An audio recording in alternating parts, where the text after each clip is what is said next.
Assalamualaikum warahmatullahi wabarakatuh. Bismillah, alhamdulillah, wassalatu wassalamu ala rasulillah Sayyidina Muhammad ibn Abdillah wa ala alihi wa ashabihi wa azwajihi wa dzurriyyatihi wa ahli baitihi wa man tabi'ahum bi ihsan ila yaumil qiyamah.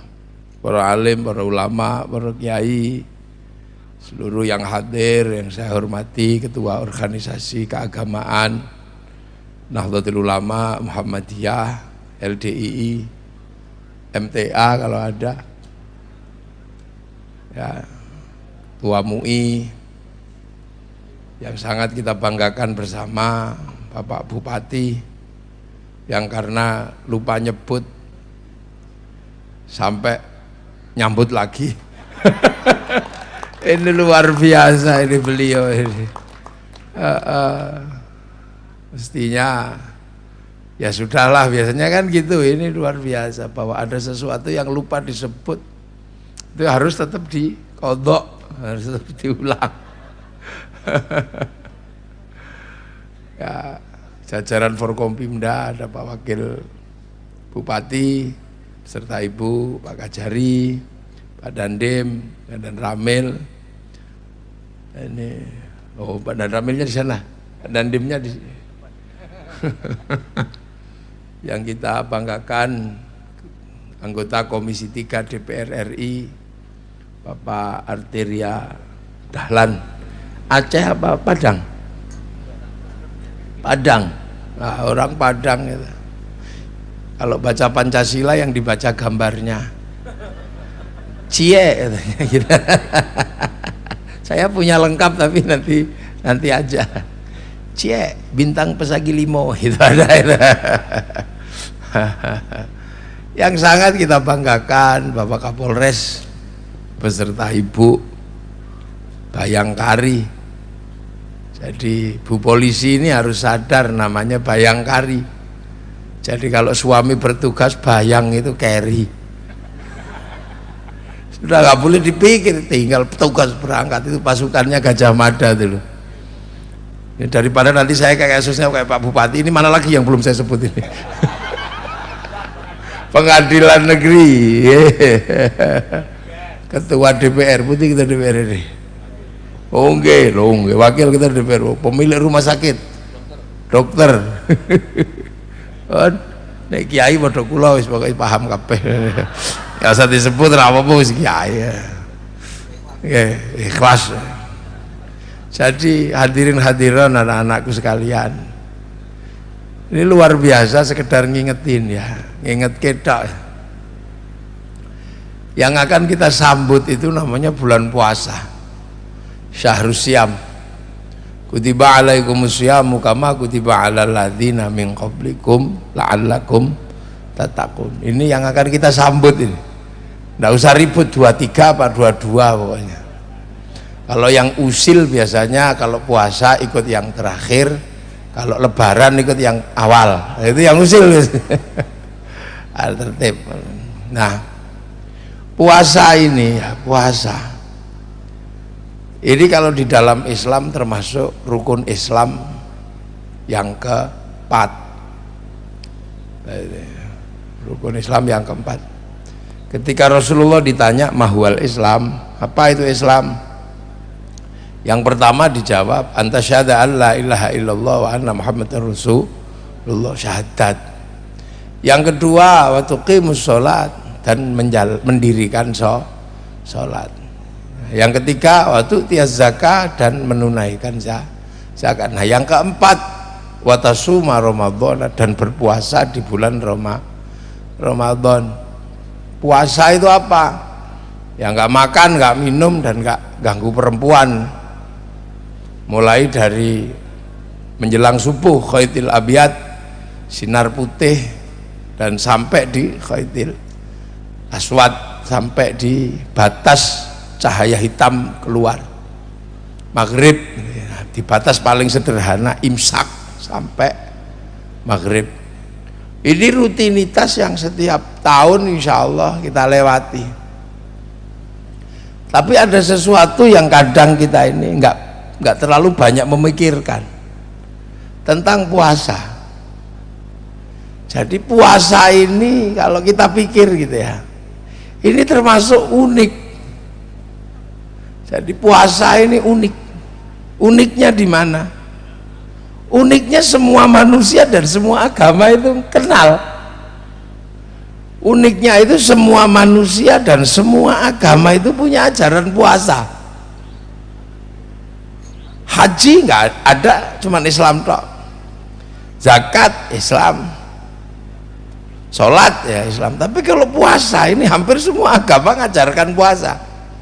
Termasuk ibadah yang paling terkenal di kalangan jagat manusia ini atau jagat renik dulu, kalau paling terkenal. Semua agama kenal puasa, hanya modelnya beda, tapi pasti urusannya nggak makan, nggak minum, dan nggak melampiaskan syahwat.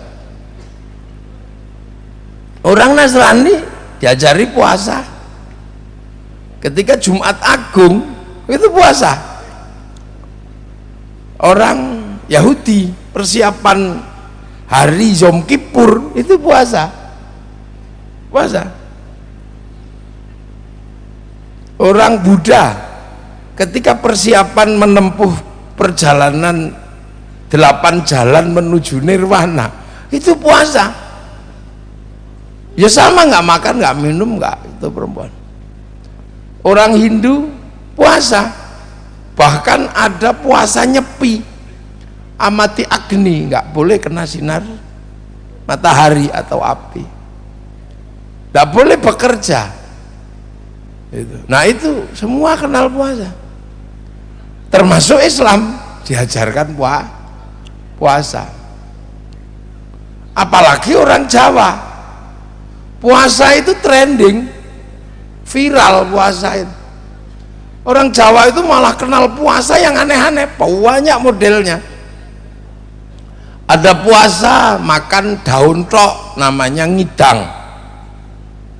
Ada puasa mangan polo pendem tok, ngerowot. Ada puasa makan nasi putih tok, mutih. Ada puasa nggak kelihatan apa-apa, puasa ngeluweng atau pati geni. Jadi puasa ini paling ada puasa gandul di atas pohon, namanya ngalong. Ada puasa meneng jalan, ditanya nggak ngomong, nggak apa, bisu. Ada puasa yang kemudian ini apa, pakaiannya compang-camping, nggak mandi, nggak apa, ngedan. Ada. Nah ini puasa, makanya terkenal puasa. Dan beberapa hal besar itu ditempuh dengan puasa. Makanya jangan heran kalau sampean di sini itu banyak sekali ilmu puasa. Cinta ditolak, puasa.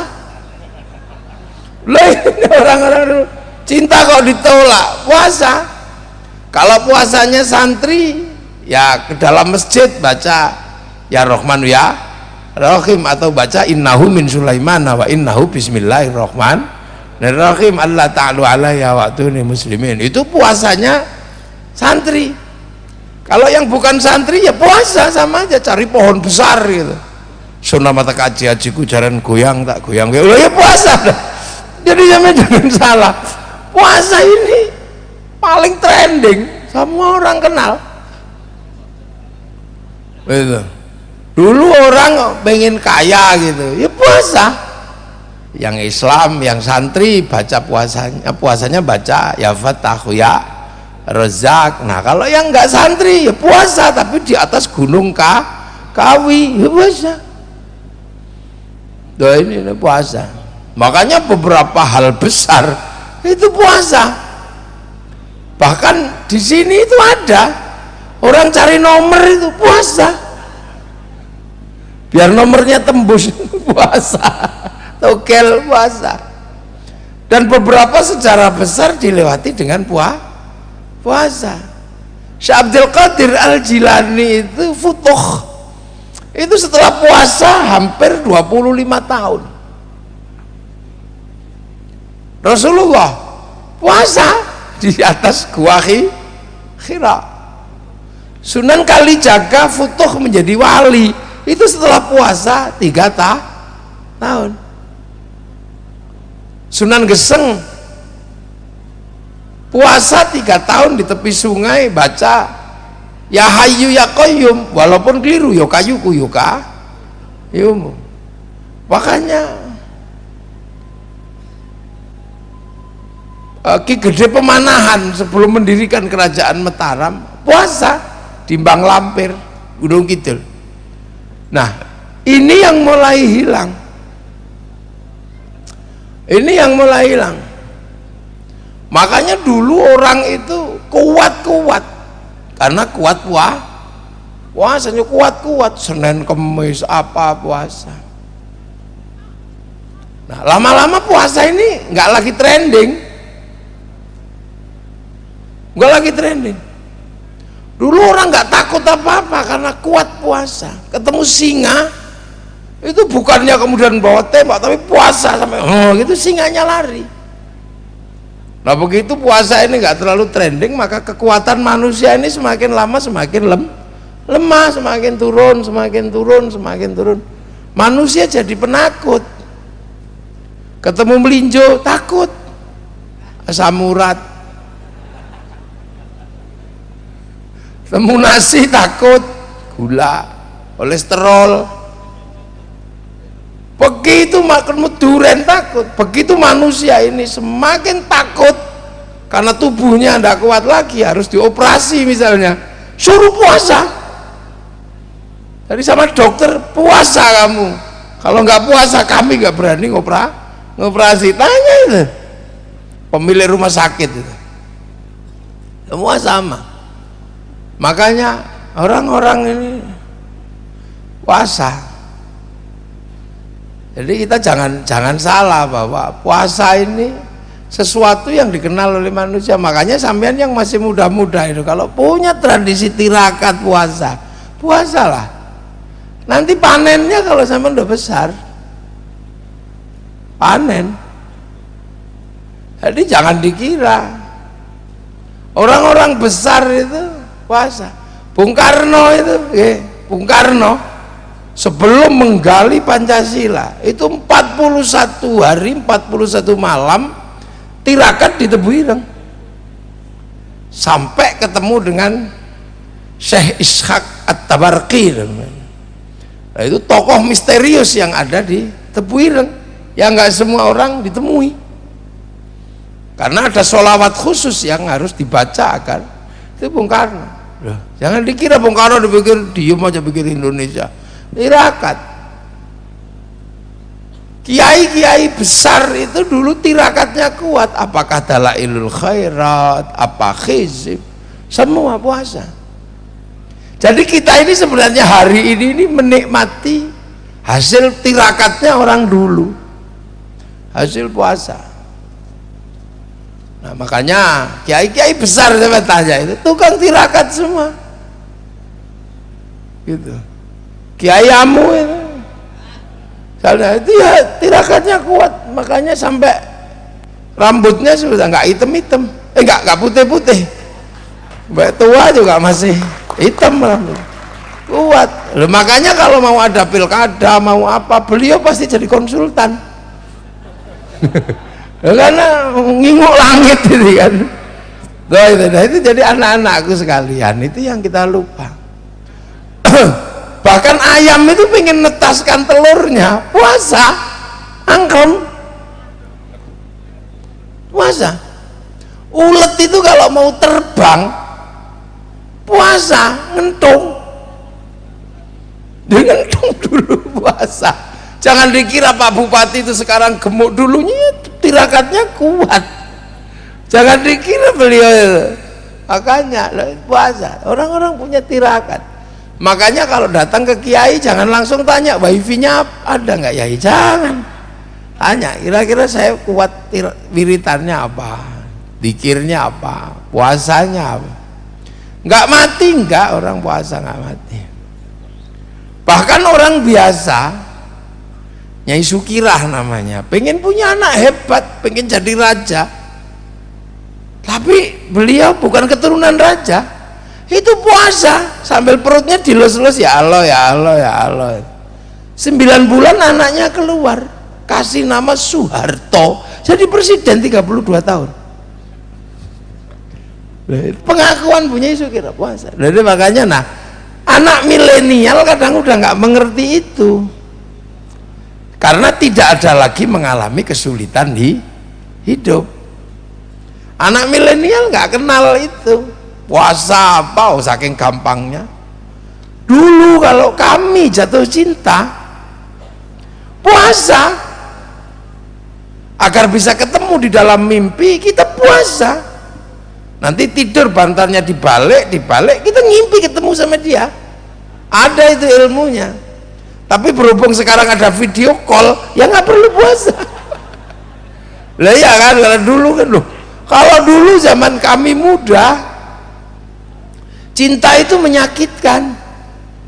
Cinta itu beratnya luar biasa karena nggak bisa komunikasi.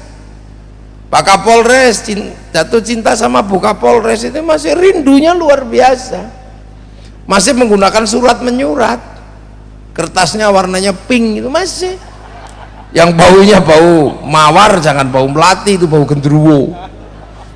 Tulis, untukmu Kang Masku yang sekarang menempuh pendidikan di Akademi Kepolisian. Wah, entah kenapa semenjak kepergianmu malam hari ini, hatiku selalu rindu dan berdebar-debar. Setiap melihat bayang sesuatu seperti melihat bayang-bayangmu. Tapi aku sudah menyadari dari sekarang, bayang-bayangmu itulah resiko kami sebagai perempuan bayangkari. Wah, itu sudah dulu panjang. Perih mas, sejak kau tinggalkan sekolah, seperti kata penyair, kau tusuk di sana, berdarah di sini. Tapi malam hari ini aku pun menyadari kau sedang merindukanku, karena kata rembulan, kita sedang duduk di bawah sinar rembulan yang sama. Kekasihku 4 kali 4 16.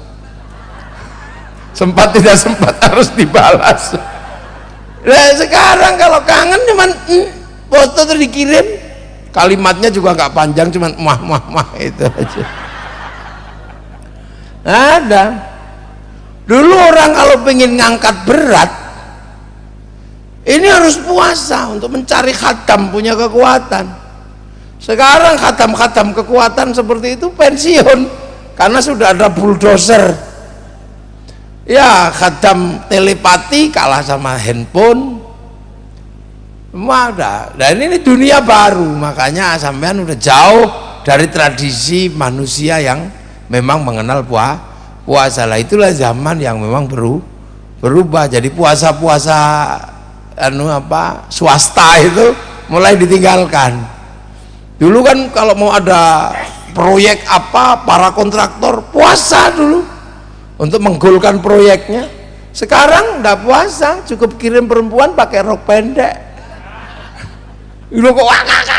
Nah itu nanti diurus sama Pak Kajari. Lah ya begitu, dunianya berubah. Makanya tapi jangan lupa bahwa kita masih diajari puasa.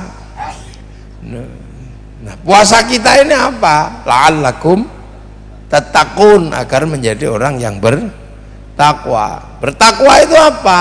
Yaitu orang yang kemanapun menghadapkan wajahnya, merasa di situ diawasi oleh Allah. Merasa diawasi oleh Allah, menghadapkan wajahnya kemanapun. Tapi kenapa caranya mesti pakai puasa? Karena puasa ini menahan sesuatu yang memang menjadi kebiasaan dan kesenangannya manusia. Sementara manusia yang asli kan bukan ini kan bukan manusia, tapi sukanya makan, minum, dan itu ini, padahal ini bukan manusia, ini bungkusnya aja. Manusianya yang asli di mana? Ya di dalam situ, di dalam bungkusnya ini, namanya ruh atau nyawa.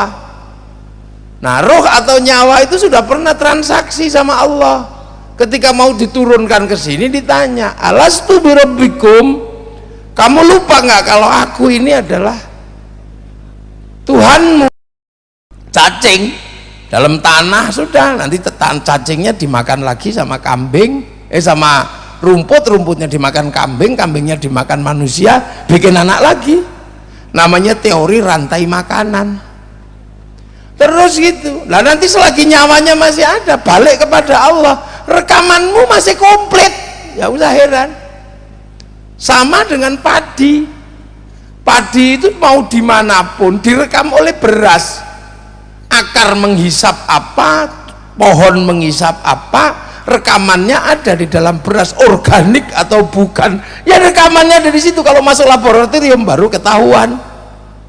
Pohon pohon pisang itu seluruh rekaman pohon pisang sepanjang hidupnya ada di dalam pisang. Lah makanya ketika kita bulan puasa itu diajarkan untuk menurunkan hawa nafsu. Karena kalau hawa nafsunya masih tinggi, rekamannya gak ada baiknya sama sekali. Rekaman kita mesti jelek udah kalau nafsunya orang tinggi. Lihat, ya, mata ngelihat, tiba-tiba tetangganya beli TV, itu kredit, rekamannya ini kredit. Sampai kapanpun nanti rekaman itu ada. Lihat perempuan cantik, gial-gial, bokongnya ya direkam itu nanti. Tangan melakukan apa, rekam. Lah itu semua begitu nanti sampai rekamannya utuh. Makanya nafsunya diturunkan dengan apa? Nafsu dunia diturunkan, makan ditahan, minum ditahan, syahwat ditahan. Agar apa? Rekamannya bagus. Orang kalau syahwat nafsunya udah ditekan gini, rekamannya bagus. Dengar suami ngorok karena nafsunya udah nggak emosian, alhamdulillah. Tanpa tak tengok aku masih tahu suamiku masih hidup. Rekamannya apa rekamannya? Kalau orang nafsunya udah kendung, nggak terlalu emosinya, lihat tetangga beli TV, alhamdulillah tetanggaku bisa beli TV. Sewaktu-waktu saya bisa nonton. Rekamannya alhamdulillah. Lah ini rekaman ini penting ya men, karena nanti pasti akan di print out sama Allah. Makanya orang kalau nafsunya udah kendur, rekamannya bagus. Bahkan lihat ayam naik masjid itu, kalau orang nafsunya udah kendur enak, rekamannya alhamdulillah ada ayam naik masjid. Kok belum ya, begitu jelot alhamdulillah ayam kok pinter bawa telek naik ke atas masjid. Akhirnya santriku bisa praktek toharo, membersihkan tai ayam dari atas masjid. Loh, rekamannya nggak ada jeleknya sama sekali. Orang kalau nafsunya udah nggak tinggi, jadi memorinya ini ngerekam yang bagus-bagus. Makanya hati-hati orang yang lagi melatihan hawa nafsu itu, jangankan nafsu kepada hal yang buruk, nafsu hal yang baik itu aja kalau nggak dikontrol itu rekamannya jelek kok. Satu contoh, Pak Arteria ini kan orang Jakarta, sekali-sekali ke Kediri karena dapilnya Kediri, tiba-tiba dapilnya Tulungagung, tiba-tiba di Tulungagung itu kangen makanan apa misalnya Pak Arteria? Yang paling apa? Lodo ayam.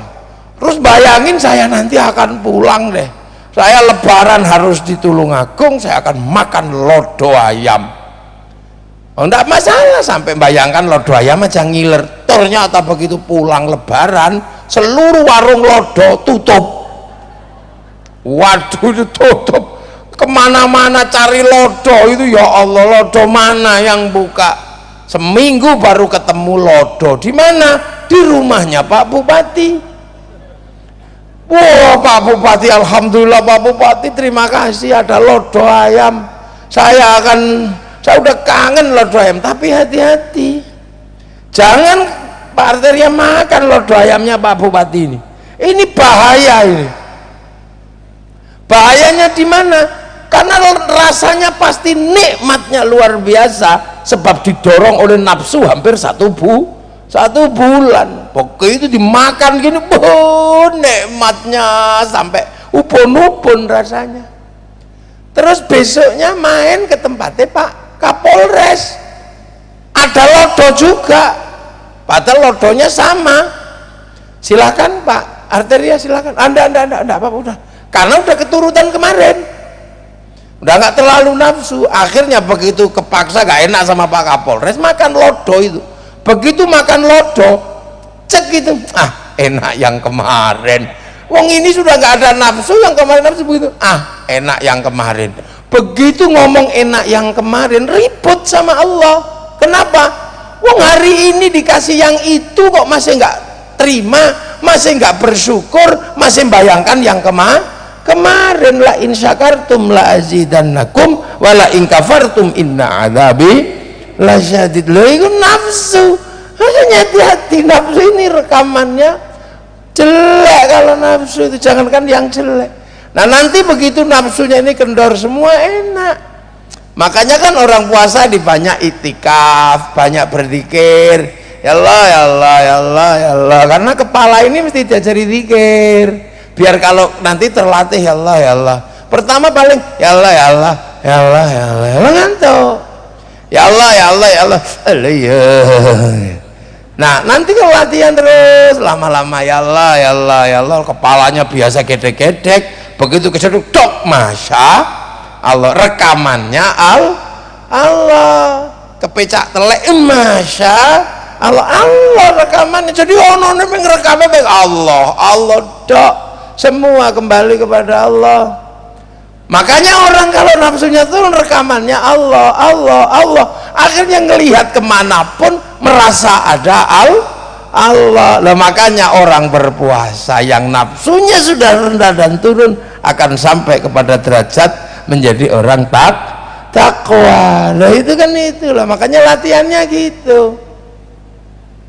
Latihannya takwa. Jadi takwa itu orang kemanapun bisa melihat Allah. Nah apalagi sekarang kayak begini, dunia sudah seperti ini, butuh orang-orang yang kemanapun harus selalu ingat Allah. Karena kalau enggak, dunia ini kacau.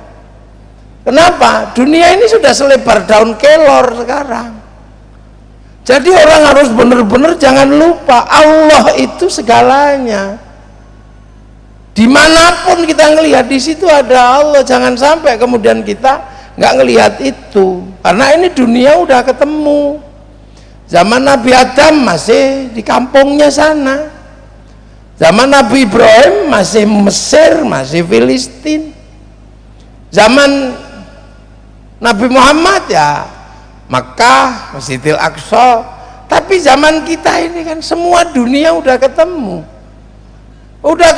dan sampean nggak bisa protes. Ini Allah bagaimana? Nggak bisa gitu. Karena apa? Ini dunia udah ketemu. Kiai sholat ngajarkan sholat. Nah sholat itu nutup aurat. Sholat diajarkan kiai, nutup aurat urusannya orang lain. Ini Cina sama Eropa. Kita nggak bisa terus-terusan protes, ya Allah kenapa Cina loh. Ya bang, Cina sing iso gawe. Makanya jangan marah terus sama Cina. Kalau Cinanya pergi semua mati, sampean nggak punya sarung. Sholat diurus kiai, tapi begitu waktunya wudhu, air dan pipanya diurus mas pion. Mau apa kita? Ayo. Kalau nggak apa, kembali lagi ke padasan. Nggak bisa. Haji diurus orang Islam, tapi begitu berangkat diurus Yahudi, karena pesawat yang bikin orang Yahudi orang Nasrani. Tiba-tiba kita hancurkan Yahudi mati semua, renang kita. Ini dunia udah ketemu di titik semua. Yang membedakan manusia hanya wala antum abiduna ma a'bud wala ana abidum ma abadtum. Tuhan kita aja yang cara menyembahnya beda, sana dengan cara sana, kita dengan cara kita. Selebihnya tumplek-plek jadi satu. Perempuan kita cantik-cantik sekarang, tapi bedaknya diurus sama orang Perancis. Kalau bedak lokal Tulungagung ya bubar, beras ditumbuk pelunteng kabeh. Ini dunia. Kita ribut urusan pilpres, yang seneng Mark Zuckerberg karena sama-sama pakai WhatsApp sama Facebook. Ini dunia udah jadi satu kayak begini. Saya ngaji, larutan penyegarnya ini pabriknya Cina yang buat. Ini ada kelengkeng Thailand. Ini dunia ketemu.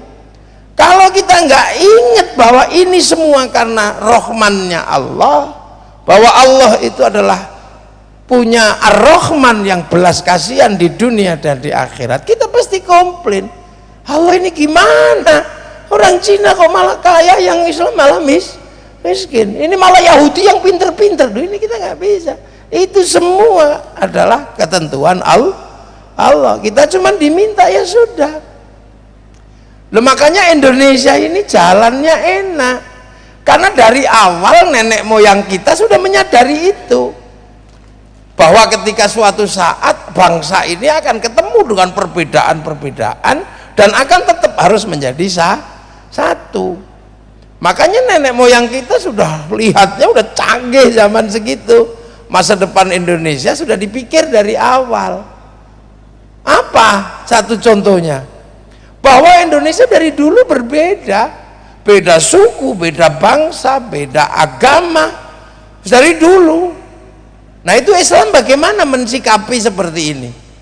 Apakah kemudian kita akan bilang kafir, kafir gitu? Nggak mungkin. Karena apa? Ini semuanya adalah anak bangsa yang harus hidup secara bersama-sama. Loh, makanya nenek moyang kita, pembawa-pembawa Islam mensikapi ini semua ketentuan Allah. Wa ja'alnakum syu'uban wa qabaila lita'arafu. Akhirnya ya sederhana aja, ya sudah. Kita satukan perbedaan manusia sesuai dengan konsep Rasulullah. Kullukum ra'in wa kullukum mas'ulun an ra'i. Yati, kalian semua ini para pemimpin yang harus hidup saling bertanggung jawab. Nah, orang yang berbeda-beda tapi saling bertanggung jawab dalam konsep Islam yang disampaikan oleh Rasulullah disebut ra'iyah. Akhirnya orang Indonesia, para ulama, para wali memilih konsep ra'iyah. Berbeda-beda kalian suku, bangsa dan agama, tapi hidup bersatu saling bertanggung jawab. Ra'iyah itulah yang diserap ke bahasa Indonesia menjadi rakyat. Ya. Rakyat itu adalah konsepnya Nabi, bukan konsep Eropa people, vox populi, vox dei, suara mayoritas, suara Tuhan. Begitu dia mayoritas, temannya banyak, dia menganggap dirinya wakil Tuhan. Makanya khilafah tahririyah, Hizbut Tahrir nggak bisa hidup dan nggak mungkin cocok dengan negara dengan konsep ra'iyah atau rakyat. Komunis juga nggak bisa, komunis itu proletar. Maka kemudian diktator proletariat pasti muncul, dan itu tidak mungkin hidup di negeri ra'iyah di mana orang berbeda-beda tetapi tetap hidup saling bertanggung jawab. Satu-satunya negara muslim dunia yang sanggup menggunakan konsep ra'iyah untuk warga bangsanya hanya muslim Indonesia. Nggak ada. Itu sudah dirancang. Makanya kalau yang datang bilang kafir, itu hilang dengan sendirinya. Karena apa? Nabrak konsepnya Rasulullah tentang ra'iyah. Makanya ra'iyah atau rakyat ini kalau ngumpul namanya musyarakah.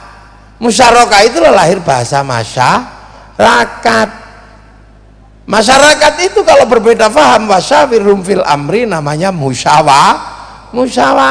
Karena dulu yang menata semuanya adalah para wali, maka teritorinya disebut wilayah. Wilayah itulah yang akhirnya bernama Negara Kesatuan Republik Indonesia. Maka pemimpin tertingginya Majelis Permusyawaratan Rakyat, Dewan Perwakilan Rakyat, dua-duanya bahasa Arab. Jadi Pak Arteria itu pejabat majelis dan pejabat Dewan Perwakilan Rakyat. Nah, pengambil kebijakannya hakim, mahkamah, bahasa Arab semua. Jadi sampean jangan kira negeri paling sunnah ya Indonesia. Kalau sunnah yang lain kan gampang, sunnah cingkrang itu gampang. Nenek moyang kita udah praktek pakai jubah disebut baju syar'i, cuman nggak bisa untuk nanam padi. Maka baju syar'i yang nggak bisa nanam padi dipotong. Potongan baju syar'i namanya syar'un. Orang Jawa nggak punya huruf ain, punyanya monggo potongo, maka sarun jadi sarung, saruan jadi sarungan. Kalau mau cingkrang linting yang agak tinggi, kalau mau panjang turunkan plotrok bawah. Udah selesai yang begitu. Makanya santri nggak ada yang ribut masalah itu. Dan nggak ada keributan apapun, wong berbeda-beda. Makanya kayak saya ini mestinya sebutannya syekhun, ustadzun. Begitu di negeri Ro'iyah yang berbeda-beda ini, saya mendapat sebutan kiai. Padahal kiai itu nggak cuma manusia, ada kebo Kiai Slamet, tombak Kiai Pleret, ya biasa aja. Tilmidun muridun, santri, musola, langgar, termasuk siam disebut puasa, karena orang Jawa di dalam tradisi Hindu ada namanya upawasa. Upawasa itu nggak makan, nggak minum, nggak menyentuh perempuan, persiapan muksa. Begitu Islam datang kok ngajarkan nggak makan, nggak minum, nggak menyentuh, kok kayak upawasa, maka syahrul siam disebut bulan puasa. Nah, ini raya. Nah, makanya enak kita ini, nenek moyang kita udah canggih melihat ke depan itu, bahwa hidup manusia yang berbeda-beda ini semuanya ketentuan Allah. Kalau ndak itu ndak mungkin Allah menyatakan lakum dinukum waliyad. Ini agamamu, agamaku. Nggak usah ribut, tapi kehidupan berjalan bersama. Makanya Rasulullah juga sederhana ketika berbicara kebaikan. Mayuridillahu bihi khairan yufaqihu fiddin. Siapa yang dikehendaki menjadi baik oleh Allah dikasih ngerti dalam urusan agama. Itulah khairannya nakiro. Khairan itu kalau nakiroh maknanya khairan kamilan, kebaikan yang sempurna. Baik sempurna nggak mungkin milik manusia, itu milik Allah. Maka manusia kalau baik pasti nggak sempurna. Kebaikan itu mesti bareng pengajian malam hari ini baik apa baik? Yang paling baik siapa? Ya kiainya. Minumannya banyak. Tapi saya nggak boleh mengaku yang paling baik karena saya terlihat baik di sini, diundang sama Pak Kapolres. Kalau nggak diundang saya nggak kelihatan baik lah. Kalau gitu baik saya apa baik Pak Kapolres? Ya nggak bisa, saya nggak datang pengajian Pak Kapolres juga jelek lah kan. Oh itu baru 2 aja udah ribut kebaikan itu. Apalagi kalau sampean ikut, yang baik ya kami kiai lah. Kok kami? Ya karena kami mau datang. Kalau kami nggak datang ini namanya bukan pengajian lah, apa cek sound. Yang tukang tenda saya yang baik ya mau pasang tenda. Kalau nggak dipasang tenda kehujanan bubar. Padahal biasanya yang masang tenda gini sholatnya juga nggak terlalu rajin. Ya itu manusia. Baik itu nggak pernah. Makanya makan itu doanya Allahumma barik lana. Kenapa bukan barikli? Karena makan pasti bareng bareng. Yang masak siapa, yang bikin bumbu siapa, yang bikin rice cooker siapa, bahkan yang bikin garam siapa? Orang Tulungagung punya garam? Nggak punya. Yang punya pesisir utara sana, orang Gresik, orang Madura pakai tambak garam. Apa orang Tulungagung curiga ketika orang bikin garam ditambak garam, nggak kencing ditambak garam? Ya enggak, ya sudah. Makanya orang Jawa menyebutnya yang satu uyah, yang satu uyuh. Karena kemungkinan sambil bikin uyah nguyuh kan itu. Dia nanya, lah ini campur ini. Lah ini kehidupan baik itu nggak pernah bisa berdiri sendiri. Tapi sekali lagi bahwa kunci kehidupan dunia ini ada pada manusia. Makanya kita jangan lupa kita ini manusia yang dalam bahasa Al-Quran disebut laqad khalaqnal insana fi ahsani taqwim. Maka penjagaan manusia ini luar biasa, terbaik. Manusia lahir ngurus taeknya saja punya pabrik pempes triliunan kekayaannya. Manusia nggak bisa aja pabrik dulkola. Manusia pakai kopoen pabrik cotton bud. Manusia khed pabrik softtek, apa besar semua dunia ini. Obat kuat karena manusia ini terbaik. Tapi summa radadnahu asfala, sampai nanti jadi jelek sampean ketika umur 60 udah kewer-kewer, udah tua. Gak bisa walaupun makan wortel setiap hari usia 60 tetap pakai kacamata gini. Gigi walaupun makan kalsium waktu usia 60 ya mulai goyah. Lah itu manusia, itu hukumnya. Nggak pernah bisa dilawan bahwa manusia pasti akan kembali ke titik yang jelek. Nggak bisa itu dilawan. Mau operasi plastik mau apa tetap aja jelek. Kalau luarnya bagus, jeroannya tetap aja keruyu-keruyu. Nggak bisa. Makanya agar manusia ini tetap baik walaupun kondisinya memburuk, dikasih amanu wa amilus sholihat, kasih iman dan dikasih ajaran kelakuan baik. Makanya manusia yang baik itu selalu dimanapun manusia yang baik.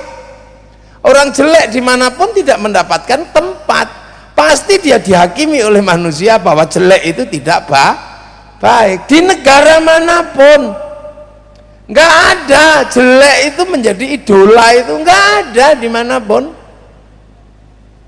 Kita mencari negara manapun, pelosok manapun, bahwa yang namanya baik itu pasti dijunjung tinggi oleh manusia. Mau beragama mau tidak, yang namanya baik itu pasti dijunjung oleh manusia. Itu loh, makanya bahwa manusia itu akan sampai kepada titik di mana bahwa amanu wa amilus sholihat inilah yang menyelamatkan. Akan tetapi laqad khalaqnal insana fi ahsani taqwim tsumma radatnahu asfala safilin illal ladzina amanu wa amilus sholihat. Ini selalu kita jelaskan kadang kalau ngaji. Yang lupa itu jelaskan awalnya. Apa awalnya? Watin, demi buah tin. Ini sumpah Allah kepada Nabi Nuh ketika turun dari kapal ketemu buah tin. Wazaitun, sumpah ulul azmi kepada Nabi Isa, Nabi Ibrahim. Waturi sinin, sumpah ulul azmi kepada Nabi Musa. Nah, Nabi Muhammad itu disumpahi Allah apa? Wahadzal baladil amin, dan demi keamanan bangsa dan negara. Nah, ini yang kadang kita nggak pernah ingat itu, bahwa sebelum manusia yang baik, agama yang baik, kamu harus ingat ini semua ditentukan oleh baladil amin, oleh keamanan sebuah bangsa dan negara. Tanpa keamanan bangsa dan negara, manusianya rusak, agamanya rusak. Makanya manusia harus mikir bagaimana membentuk baladil amin untuk menjamin manusia yang baik. Manusia yang baik sudah dari sananya baik. Amanu wa amilus sholihat diurus kiai, tapi baladil amin diurus oleh aparatur negara. Makanya TNI, Polri, bupati, wakil bupati, kajari, jaksa, ini semuanya untuk apa? DPR, untuk membangun selalu. Jangan lupa bahwa keselamatan manusia, keselamatan agama tergantung keselamatan bangsa dan negara. Tanpa keselamatan bangsa dan negara, manusia hancur, perang tidak akan pernah selesai. Makanya suriah manusianya bagus, aksani takwim, bangir-bangir, ganteng-ganteng. Amanu wa amilus sholihat, agamanya baik, tapi kenapa hancur? Karena tidak tercipta keamanan bangsa dan negara. Ini yang kita lupa. Makanya sampean mengatakan bahwa iman kami keliru karena percaya ake, nggak apa-apa. Imannya orang santri keliru karena bawa keris, nggak apa-apa. Ribut masalah tarweh 21, nggak apa-apa, itu keributan yang sederhana. Tapi jangan ganggu baladil amin, jangan ganggu keamanan bangsa dan negara. Karena baladil amin Indonesia mensepakati kebersamaan namanya Pancasila. Jangan ganggu ini. Makanya kalau saya ngomong, Pak, itu nggak boleh ganggu, tapi kalau ngeyel urusannya sama polisi boleh menindak orang-orang ini atas nama bangsa dan negara. Kalau kelasnya parah boleh dieksekusi sebagai sebuah gerakan anti terorisme, makar pada negara, boleh ditembak itu. Makanya polisi boleh, TNI boleh mengambil sikap. Karena apa? Itu pasti akan mengganggu manusia dan mengganggu agama. Maka boleh dipenjarakan, boleh apa? Mengganggu manusia, mencuri terus, itu mengganggu keamanan bangsa, tangkap di penjara. Nah, itu makanya kita ini punya kelengkapan baladil Amin. Ada Pancasila, pemersatu semua ideologi, ada bendera merah putih, pemersatu simbol negara. Makanya untuk punya merah putih itu sudah dulu nenek moyang kita habis-habisan berperang, habis-habisan. Orang Jawa Tengah takut ditembak Belanda, ngibarkan merah putih di dalam rumah. Belanda curiga tiang rumah dikasih tebu, masih curiga tiangnya dikasih pisang, masih curiga dikasih pisang, masih curiga dikasih kelapa, besoknya masih curiga bahwa tumpeng sama ingkung. Oh, cuman mau makan loh. Tapi Belanda nggak tahu makanan habis, padi mengering, tebu mengering, pisang rontok, kelapa rontok, yang tersisa tinggal merah putih di dada kami anak-anak Indonesia. Cara kita ngelawan dulu, Surabaya merah putih biru, sobek birunya. Belanda ngamuk, santri mengeluarkan resolusi jihad, mati banyak. Ledakan 10 November untuk apa? Pengen punya merah putih. Sekarang merah putih nggak minta nyawa, cuman minta hormat gini, cok. Nggak minta nyawa lagi, cuman hormat. Itu aja ada yang bilang musyrik, ada yang bilang bid'ah. Ini pasti zaman perang nenek moyangnya Bandar Dadu itu kira-kira. Gitu loh. Ini punya simbol bersama, makanya jangan kemudian sampean ini merah putih sekarang dikalahkan sama bendera Filistin. Filistin harus kita bela, nggak ada masalah urusan agama. Akan tetapi Filistin punya masalah dalam negeri yang nggak selesai. Apa? Setelah perang kemerdekaan, pasukan pembela kemerdekaan tidak rukun dan tidak bersatu dalam satu negara Palestina. Kita setelah perang kemerdekaan rukun dalam TNI Polri. Ini loh, maka polisi ini tugasnya apa? TNI jaga keamanan bangsa dan negara. Urusan sholat duha yang rajin biar kita yang urus. Jangan kemudian Kapolres setiap hari duha terus ya ngurusnya. Camat ya ke kantor, kejaksaan ya di kantor, wakil bupati ya di kantor, semuanya di kantor. Untuk apa? Menjaga keamanan bangsa dan negara. Bukannya kemudian merasa nggak ada jihadnya. Jihad aparatur pemerintah itu di mana? Di penjagaan kepada keamanan bangsa dan negara. Makanya ketika perang mempertahankan keamanan bangsa dan negara, matinya mati syahid. Orang sholat mati masih khilafiyah, ini syahid apa bukan? Ya kan? Oh, pengajian orang masih itu syahid apa enggak? Tapi kalau perang dihormati itu sudah dihukumi langsung qat'i, itu mati syahid. Karena apa? Keamanan bangsa dan negara. Dan ini yang kadang lupa. Jadi Pak Eko penjenengan itu jihadnya di keamanan bangsa dan negara.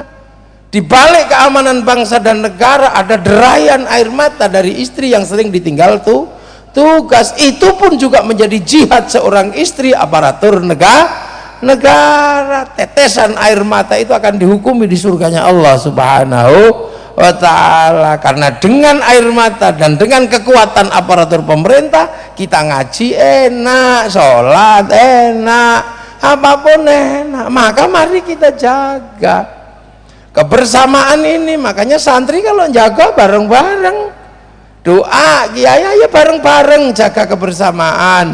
Kiainya yang doa, santrinya yang amina, amin amin amin amin amin. Kalau kecapean amin, kiainya paham walhamdulillahirabbil alamin. Begitu yang banyak doa semakin banyak kita ajak ke alun namanya istighosah. Kalau sampai di alun-alun semua merasakan nikmatnya, jual tahu laku, jual apa aja juga laku. Loh, itu loh indahnya Indonesia. Makanya rukun sholawatan bareng-bareng, ya sudah, yang satu pimpin bareng-bareng, mulutan bareng-bareng. Nanti kalau sudah semakin banyak yang diajak sholawatan, ya ini. Nah itu makanya sholawatan itu ya sangat berbeda-beda bersama. Ada yang tadi kayak marhaban ya nural aini marhaban marhaban. Ada yang gitu, ada yang ya Rasulullah salamun alaik dadadeng dadadeng ngono sing ngono. Ono sing ya Nabi salam alaika, ya Rasul salam alaika. Anglia numpak perahu lah, ada yang ini ya beda-beda. Begitu semakin banyak yang ikut sholawatan diajak ke alun-alun, namanya Tulungagung bersolawat. Wah, di situ sudah slayer laku, sepanduk laku, gagang pancing lah laku, lo indah. Kalau yang datang Habib Syekh kain putih laku semua ya Hanana. Kalau mafia sholawat yang datang kain hitam laku semua. Sekarang ada dalam hidupmu jos. Nah itulah Indonesia. Makanya terjaga dan rukun. Orang mati aja masih rukun. Bareng-bareng 3 hari, 4 hari. Larutan penyegar laku, degan laku, pita laku, apa aja laku. Seneng kerukunan terjaga. Roda ekonomi berputar, ziarah wali songo bis pariwisata lah laku, sampai di makam wali jual nasi laku, jual tasbih laku, bahkan copet bisa hidup di makam para wali. Ini kan kehidupan yang luar biasa. Ini kalau yang kita ajak ngomong bupati langsung paham. Oh itulah makanya walaupun tanpa investasi di Indonesia, lapangan kerja walaupun tidak terbentuk, sektor informal jalan terus. Karena apa? Ada sektor informal yang digerakkan oleh para kiai lewat pengajian, yang jual tenda laku, jual apa-apa laku. Kemudian informal yang tadinya pilihannya cuman kaki 5 dan maling, di sini nggak terbentuk, karena kalau mau maling kiainya bilang sabar, jangan sabar, polisi juga enteng. Lah ya kan, terus di makam-makam wali itu rukun, la ilaha illallah, la ilaha illallah, la ilaha illallah. Belum selesai satu rombongan lagi, salallah Muhammad. Itu belum selesai rombongan sebelahnya. Ibadallah rijalallah aghithuna li ajlillah kunu'au nanalillah sanaqdha bifadlillah. Rukun, gak ada yang ribut di makam itu, nyantai, walaupun beda-beda. Ada yang ngawiti ingsun, ada yang masuk makam gak bawa rombongan, sendirian, tengok dikira copet. Nggak taunya apa, buka jaketnya rombongan dari Tulungagung, ditunggu di bis, kan ya rukun kok. Kerukunan seperti ini yang luar biasa. Akhirnya orang Tulungagung ziarah Jombang makam Mbah Hasyim, orang Tulungagung ziarah Surabaya makam Mbah Ngampel, ziarah Demak makam Sunan Kalijogo. Setiap tanah yang diziarahi menghasilkan kerinduan dan rasa cinta terhadap tanah-tanah itu. Setiap tanah yang menghasilkan kerinduan dan rasa cinta karena gurunya disemayamkan, itulah bibit utama cinta pada tanah air. Nah, makanya nggak ada teroris itu yang suka ziarah kubur, pasti nggak ada. Asli nganggo shot itu. Nah, kan sederhana. Makanya ini ada mekanisme sosial yang dibangun oleh para wali dan para ulama untuk apa? Membangun kebersamaan. Karena Allah menghendaki yang seperti ini. Kalau Allah menghendaki dunia itu seragam, Allah bukannya nggak bisa. Bisa aja dunia dibikin seragam, bisa. Allah bisa. Tapi kenapa dibiarkan begini? Ya ini hukumnya Allah. Ya hukumnya begini. Makanya kita harus tahu bahwa Allah itu punya Rahman, sifat belas asih di dunia dan di akhirat. Lalu kita paham itulah, itu semua hanya orang yang bertakwa yang bisa memahami. Makanya kalau orang bertakwa enak, hidupnya luas, seluruh persoalan nggak ada yang berat. Makanya orang yang bertakwa itu ya ja'allahu makhraja. Jadi akan ada pikiran yang ringan, apapun ada jalan keluarnya. Wa yarzuqhu min haitsu la yahtasib, karena relasinya banyak, hubungannya enteng, nggak ribet. Makanya mayyattaqillaha yaj'al lahu makhraja wa yarzuqhu min haitsu la yahtasib. Itu lau anna ahlal qura amanu wattaqau la fatahna. Makanya bangsa juga akan terbuka rezekinya. Karena apa? Gak habis waktunya untuk gontokan, gak habis waktunya untuk ribut. Karena apa? Kemanapun menghadapkan baju, oh Allah memang mikirnya begitu. oh itu gini-gini, enggak kok terus tiba-tiba haram, dikit-dikit haram, bank haram. Kalau bank haram lah sampean kemana-mana jangan pakai uang, karena setiap uang produksi bank. Baca Quran juga hati-hati, karena seluruh percetakan Quran utang bank sebelum dibeli oleh negara. Loh, kayak gini kan mesti dipikir. Nah itu tugasnya polisi dan TNI dan aparatur negara. Makanya TNI, Polri, Bupati tidak boleh bodoh, itu aja. Tidak boleh bodoh, harus pinter, harus cerdas, mampu membaca yang terlihat ada di depan, yang tidak terlihat ada di belakang. Itu butuh kecerdasan yang luar biasa, karena nasib sekian banyak orang ada di tangan pemegang kebijakan baladil amin. Ini nggak main-main. Makanya jangan dikira Allah nggak detail-detail, bahwa puncaknya memang manusia, bahwa kuncinya amanu wa amilus sholihat. Tapi dua kata kunci ini nggak akan pernah terbentuk tanpa adanya konsep baladil amin, keamanan bangsa dan negara. Maka ketika konsep baladil amin, ya mikir kita ini Indonesia, baladil aminnya apa. Jangan kemudian mikir Indonesia itu seperti Mesir, nggak bisa. Makanya anak-anak yang mau mikir Indonesia kayak Mesir, bikin Ikhwanul Muslimin, ya konslet. Wong Ikhwanul Muslimin itu produk gagalnya Mesir zaman Hasal al-Banna. Kalau mikir Indonesia, ya pikir Indonesia, keamanannya seperti apa. Jangan duplikat Hizbut Tahrir, karena Hizbut Tahrir itu adalah produk Filistin yang gagal dibikin oleh Taqiyuddin An-Nabhani. Makanya Bung Karno waktu itu tegas, kita mau ke Indonesia ini mau kemana, duplikasinya mana. Setelah Hitler jatuh tahun 48, Indonesia mau ngapain? Ada yang bilang apakah Indonesia akan berkiblat menduplikasi Eropa? Oh enggak, bikin novel salah asuhan.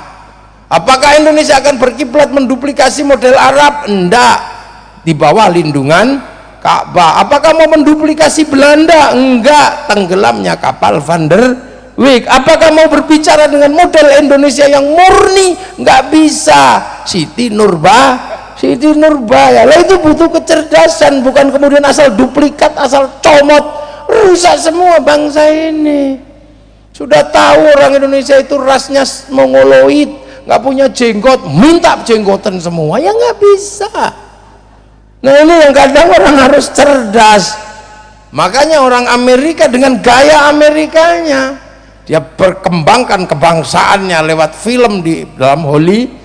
Rainbow dibikin, James Bond dibikin, semua dia untuk menggambarkan ini loh, kami Amerika, bahwa mereka pernah perang dengan anak-anak Indian, bikin film dari mulai Wild West sampai The Last of the Mohican dia bikin. Kalah dengan Vietnam, bikin Rainbow 1 sampai 6. Ditekan sama Cina, dia bikin American Shaolin, American Kung Fu. Ditekan sama Jepang, dia bikin American Samurai, American Ninja. Bahkan samurai terakhir dari Amerika namanya Tom Cruise dalam film The Last Samurai. Ini caranya bangsa. Nah, anak-anakku mesti mikir masa depan bangsamu ini. Cina nggak pernah malu bikin ular putih sampai ular hijau. Bahkan dia nggak pernah gengsi kalau Tuhan melarang judi, dia bikin dewa judi. Tuhan melarang mabuk, dia bikin dewa mabuk. Kalau Tuhan sudah terlalu berkuasa, dinai Sun Gokong. Nah, bikin mereka cara sana, kita nggak boleh nyontoh ikut-ikutan. Orang Jepang agar tidak rusak bangsanya karena perang antar generasi zaman Tokugawa dan restorasi Meiji, bikinkan cara Jepang, Samurai X dengan tokohnya Rurouni Kenshin. Malaysia punya masa depan, dia nggak mungkin mencontoh bangsa lain karena problemnya adalah problem Malaysia. Akhirnya Malaysia menyerahkan anak bangsanya kepada si Upin dan si Ipin.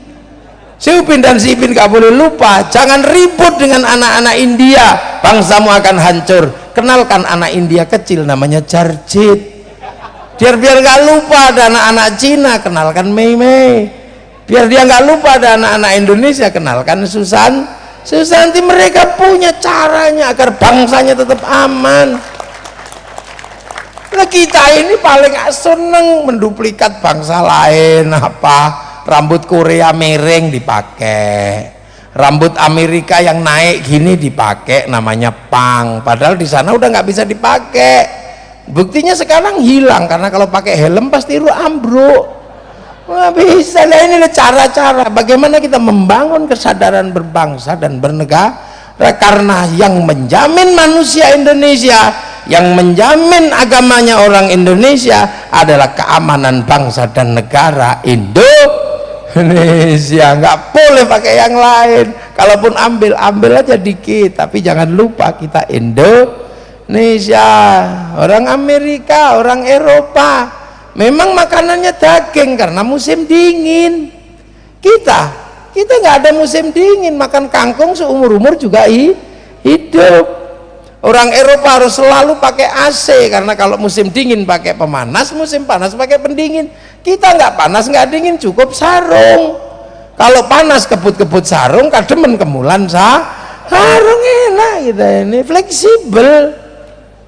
Ini itu makanya lah ini bangsa. Jadi yang kita bicarakan tadi itu bagaimana semua bisa terlihat, ini semua emang Allah yang menentukan, dan manusia terjamin, agama terjamin. Catatannya apa? Tercipta baladil amin. Ini TNI, Polri, aparatur negara, ini ulama. Tujuannya apa? Menjaga manusia ini deh. Gimana sampean? Bahkan manusia itu kalau mau mati dijaga oleh babi aja boleh. Makan babi boleh, yang penting tetap hidup. Lo kok ini orang hidup mau dibunuh terus? Jangan. Makanya ajaran-ajaran yang tidak bisa melihat ini akan ditolak dalam kehidupan dunia yang mana yang masih ada. Hancur semua ajaran seperti itu. Di Indonesia pilpres ini perang badar apa? Wong itu terusannya pilkades. Kalau bupati pilbub, kalau provinsi pilgub, negara pilpres, itu pesta demokrasi. Ya seneng-seneng, kadang ada dangdutnya, kadang ada duitnya, ya biasa aja. Kalau diterima orang biasa sedikit, namanya uang bensin. Kalau diterima masjid sumbangan, kalau diterima kiai bisyarah, kan enak. Apakah itu money politik? Ya enggak, itu namanya cer besuki mawa beo kan gitu. Lah iya. Lah itu Indonesia, jadi jangan kemudian menggunakan ukur gitu sampai ada orang nikah aja amplopnya diperiksa. Lah ya enggak usah lah, begitu kebiasaan kita dari zaman nenek moyang. Namanya tetangga itu kalau punya hajat kita bantu. Kebetulan yang dibantu orang kaya, yang nggak pernah dihitung orang kaya itu bantu kawinannya orang miskin itu habisnya lebih banyak daripada bantuan dia. Nah inilah Indonesia, jadi nggak usah serius-serius yang gitu. Nah ini Indonesia, makanya konsep baladil amin ini menjadi sangat penting, dan kita memilih Pancasila. Dan Pancasila apakah syar'i? Syar'i. Ketuhanan mana ada syar'i? Ketuhanan kok nggak syar'i? Kemanusiaan ya syar'i, persatuan syar'i. Tapi yang paling jelas menggunakan bahasa agama ya kerakyatan yang dipimpin oleh hikmah. Hikmah itu untuk ila sabili rabbika bil hikmah, itu bahasa Al-Qur'an, pintu masuk ke agama Allah. Kebijaksanaan dalam permusyawaratan perwakilan, al-wakil bahasa Arab, keadilan adlun bahasa Arab, sosial bagi seluruh rakyat Indonesia. Jadi sampai dari itu loh, makanya ini yang nyelamatin kita. Apa? Akhirnya Arab satu bangsa pecah puluhan negara, Eropa satu bangsa pecah puluhan negara, Cina satu bangsa pecah puluhan negara, Afrika satu bangsa pecah puluhan negara. Tapi dengan konsep Ra'iyah Indonesia, puluhan bangsa, suku dan agama mampu bersatu dalam satu negara kesatuan Republik Indonesia. Dan yang saya ceritakan tadi itu, ada yang mengatakan, oh itu terus apa hasilnya? Ya hasilnya jelas. Apa hasil yang paling kita banggakan hari ini? Itu indah. Indahnya di mana? Setelah ditinggal Rasulullah, Islam ke Eropa macet. Setelah ditinggal Rasulullah, yang ke Afrika macet, ke Rusia macet, ke Cina macet. Tapi yang ke Indonesia tumbuh subur, berubah menjadi kekuatan muslim terbesar dunia. Hari ini ada di Indonesia. orang sholat paling banyak Indonesia, orang bikin masjid paling banyak Indonesia, orang hafal Quran paling banyak Indonesia, bahkan jumlah jamaah haji terbanyak ada di Indonesia. Antrian 50 tahun hanya Indonesia. Kita mau ngomong apa? Terus kamu mau mengatakan Islam Indonesia, Islam tertindas, tapuk lambemu kayak. Lah ini kan nggak bisa kita, makanya alhamdulillah polisi bikin kegiatan seperti ini yang sering-sering aja. Iya kan, karena yang selama ini yang bikin begini kan kiai nanggung mulutan, nanggung Isra Mi'raj, nanggung khol, Masya Allah, sampai kiai itu kadang sampai duitnya habis. Makanya pondok-pondok pesantren itu sampai kamarnya jelek, kamarnya apa? Karena duitnya habis. Untuk apa? Terlibat membangun keamanan bangsa dan negara. Nah, kalau terus pengajian begini polisi, ya duitnya juga habis. Pak Bupati bikin begini terus di kampung-kampung, Pak Camat bikin begini, camat bikin di satu kecamatannya dipusatkan, setelah kiai-kiai bikin di musolanya masing-masing. Kan setiap tahun nggak pernah berhenti itu kiai. Kalau mulutan aja berapa titik dalam satu bulan itu kalau satu titik 50 juta aja habis. Ini aja malam hari ini coba kita hitung, ini 100, 200, 300 juta habis. Itu belum ongkosnya kiainya. Nah, untung hadrohnya dari polisi jadi gak bayar. Ini lagi. Nah ini gurau. Akhirnya Indonesia ini ditopang oleh kiai kayak gini. Punya ruang besar, makanya isu-isu besar selamat Indonesia, karena kiai tinggal dipeseni aja. Kiai ngomong ini dong, kiai ngomong ini. Kiai nggak pernah kehabisan forum. Pagi, siang, sore pasti ada pengajian. Makanya ditopang oleh ruang pengetahuan yang seperti ini. Enak mau ngomong apa tinggal pesen. Makanya Pak Arteria nanti kalau mau jadi dewan, cari aja forum-forum pengajian, ini banyak, tinggal temui aja kiainya kan gitu, ditanya yai boleh enggak suaranya untuk kami, kalau boleh ya tinggali kan gitu aja. Bareng-bareng lo biasa itu Indonesia, nggak usah terus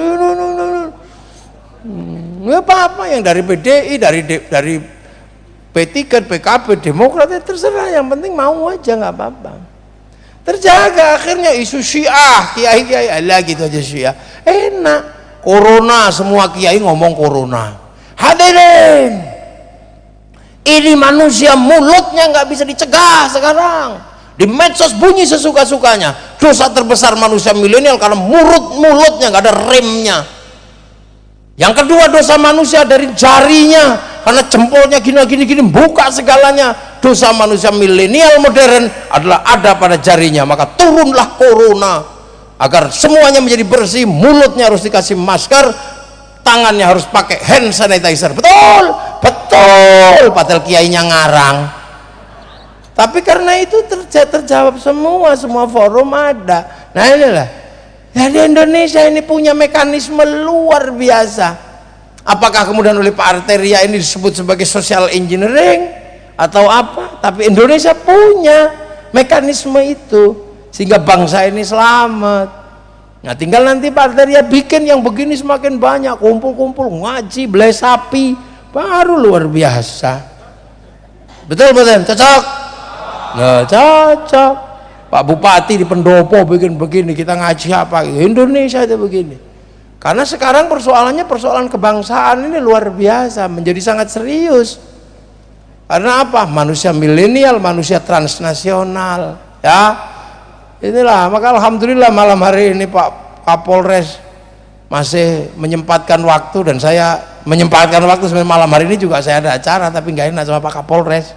Saya berangkat datang, ya wes lah. Malam ini saya masih ngerangkep. Malam hari ini setelah dari sini di kantor wali kota Blitar. Jadi ya cukup ya sakmene ya. Nanti kita lanjutkan lagi kapan-kapan. Assalamualaikum warahmatullahi wabarakatuh.